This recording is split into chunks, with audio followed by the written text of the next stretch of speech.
Hey, you're watching this right now. Maybe it's past midnight, lights off, headphones in, phone in your hand in bed. Maybe you just got home from a long shift, coffee going cold on the desk beside you. Maybe you've been going down a rabbit hole for the last hour reading about special operations units, and you landed here. Wondering about the one unit that almost nobody ever talks about. Not Delta Force, not DevGru, not the Rangers. The unit that makes all of them possible, from 30,000 feet above the Earth. Doesn't matter where you're watching from. Drop a comment. Tell me where you are. Hit subscribe. Turn on the bell. Hit like. Now take a breath, because right now, you are a combat controller in the 24th Special Tactics Squadron. And when the operation begins, you are the first man to jump. The 24th Special Tactics Squadron, the Air Force's most decorated Special Operations unit. Almost nobody outside the Special Operations community has ever heard of them, and that's not an accident. You are not what people picture when they picture Air Force. You are not a pilot in a climate-controlled cockpit. You are a ground combatant who also happens to be one of the most highly trained air traffic controllers in the world. Both of those things are simultaneously true. Both are required. Neither is optional. You carry a rifle. You carry a radio. You carry a laser designator. You carry enough medical equipment to keep a critically wounded operator alive long enough for the helicopter you call to arrive. You carry 90 pounds of gear into environments where most people wouldn't survive 90 minutes. And you are the first man in every time. Nobody stumbles into the 24th STS. The pipeline to become a combat controller is one of the longest and most demanding in all of American special operations. The combat control selection course begins immediately. The first weeks establish a simple baseline. Can you perform at a high physical level while sleep-deprived, underfed, and under constant pressure? Most candidates leave in the first 2 weeks, not because they're weak, but because combat controller selection filters for something specific.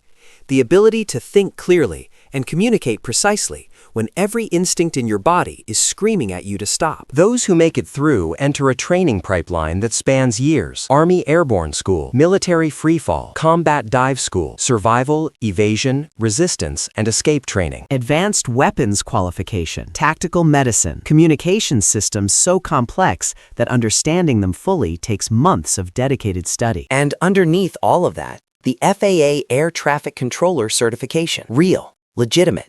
The same certification civilian controllers use to direct commercial aviation. Except you're going to use yours while lying in a ditch in hostile territory, directing supersonic jets onto targets, sometimes uncomfortably close to your own position. When you finally arrive at the 24th STS, you have earned the Scarlet Beret. You have proven you can fight on the ground. You have proven you can talk to the sky.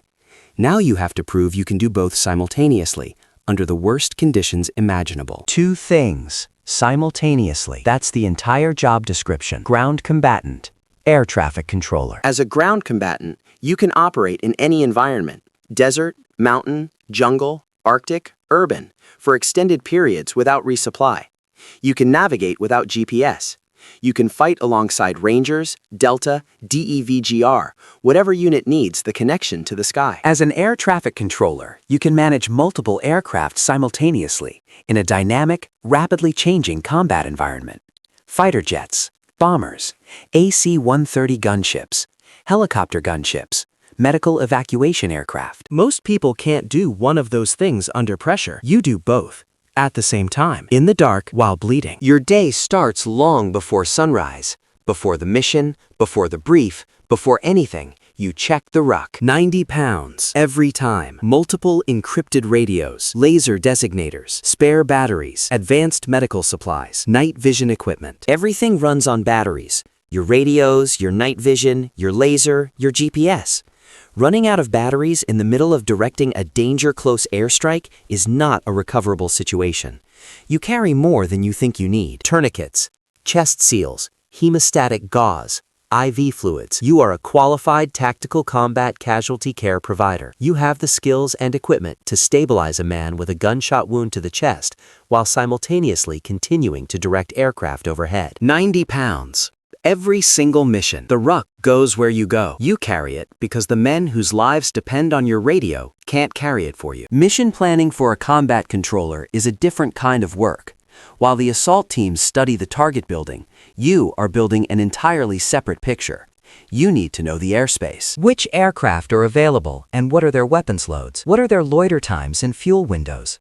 What frequencies are they on and what call signs are they using tonight? You memorize all of it, not because you'll have time to check your notes when the shooting starts. You won't. Because when a ranger is down with a sucking chest wound and the enemy is inside 50 meters, there is no time to look anything up. You run through contingencies.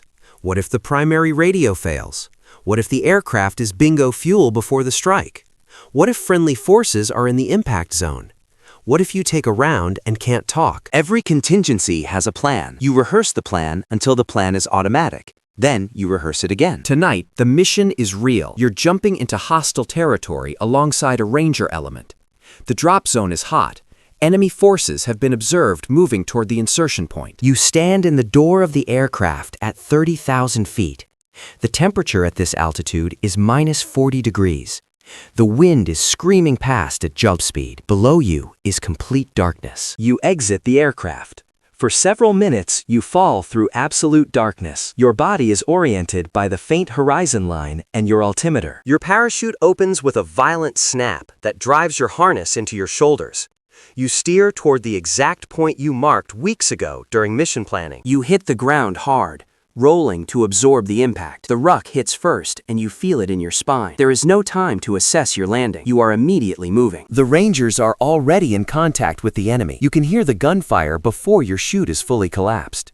You move to a covered position and immediately begin setting up your radio. Your hands move through the setup sequence from pure muscle memory, the same sequence you've rehearsed hundreds of times, in darkness, under stress, until your hands can do it without any conscious involvement from your brain. You get on the net. A fast mover is orbiting at 25,000 feet. The pilot has been waiting. He has weapons aboard and authority to release. He needs one thing: your call. You give him coordinates precise to within meters, wind direction and speed, elevation, target description, the specific, clipped, exact language of close air support.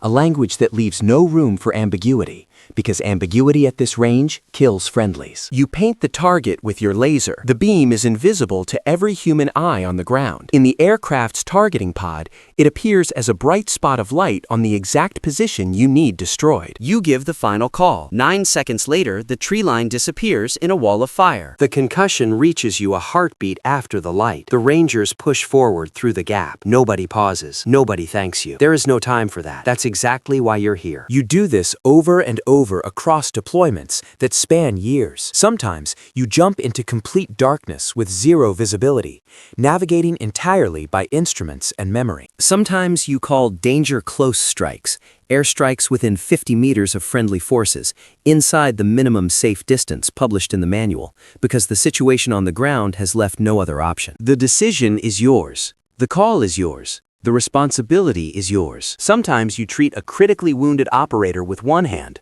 while directing a medical evacuation helicopter with the other. Talking to the pilot on one radio, while keeping pressure on a wound with your free hand. Sometimes you are the only person on the ground who can bring the sky down on the enemy with the precision required to save the people you're with. You work with every Tier 1 unit in American Special Operations. Delta needs you. DevGru needs you. Rangers need you every time they seize an airfield. Without you, they are cut off from the sky. With you, the sky belongs to them. Your body keeps a record. Your knees are damaged from years of heavy combat landings. 90-pound rucks hitting the ground at parachute descent rates across hard rocky terrain accumulates damage that doesn't fully heal. Your back is in a constant state of low-grade complaint. Years of carrying the ruck have compressed things that shouldn't be compressed. You manage it. You keep going. Your hearing is damaged in ways measured in audiograms, but felt in quiet rooms. The cumulative effect of close air support strikes, rotor wash, and sustained weapons exposure. Quiet rooms are never fully quiet for you anymore. But the physical cost is manageable. The mental weight is heavier. You live every day with the knowledge that one wrong coordinate kills your own people. One digit transposed. One number called incorrectly under pressure.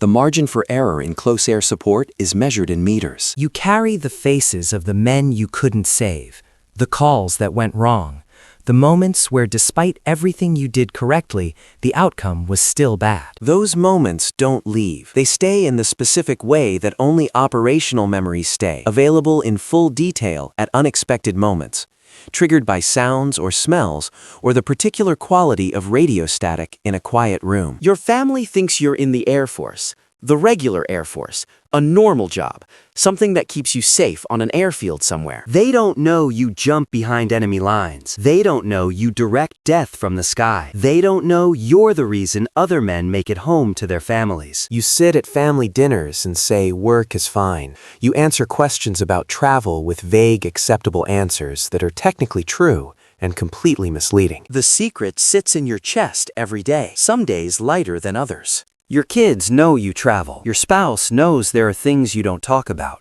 The accommodation that develops over years, a kind of unspoken understanding that full transparency isn't available, and partial transparency will have to be enough. The world they live in, the one where they can argue about dinner and worry about school grades, that world exists partly because of the work men like you do in places they will never know you were. You are the quiet link, the invisible bridge between the air and the ground, the connection that makes every other special operations capability more lethal, more precise, more survivable. Without the combat controller, Delta has shooters but no air support. DevGru has operators but no close air integration. Rangers have rifles but no fire superiority from altitude. The 24th STS doesn't replace any of those units, it multiplies them.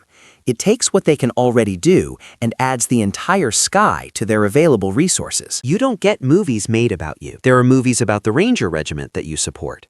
There are movies about the SEAL teams that you coordinate with. Your name appears in none of them. The commendations you receive go in a box in a drawer, because displaying them would require explaining them, and explaining them is not possible. You are the Air Force's most decorated Special Operations Unit. The medals exist. Most of them stay hidden. If this file hit you somewhere deep, smash that like button right now. Subscribe. Turn on notifications. This series is just getting started. Drop a comment. Tell me where you're watching from. Which unit is next? Delta Force? Rangers? Green Berets? Night Stalkers? The vote is yours. Stay ready. See you next time.